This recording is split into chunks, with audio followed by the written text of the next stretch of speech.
کیا کر رہے ہو زیغم؟ ڈراؤ تو نہیں بچی کو، وہ رو رہی ہے۔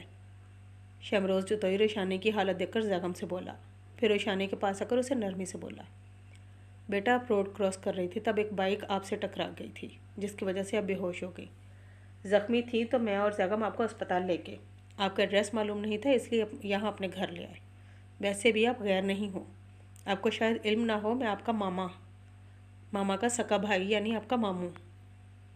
شمروز جتوئی نے اسے سارے حالات تفصیل سے بتانے کے ساتھ اپنا اور اس کا رشتہ بھی بتایا تاکہ کم سے کم وہ ان دونوں سے خوف زدہ نہ ہو اور اپنے آپ کو محفوظ سمجھے، جبکہ روشانی اب خوف زدہ نہیں بلکہ پریشان ہو کر باری باری ان دونوں کو دیکھ رہی تھی۔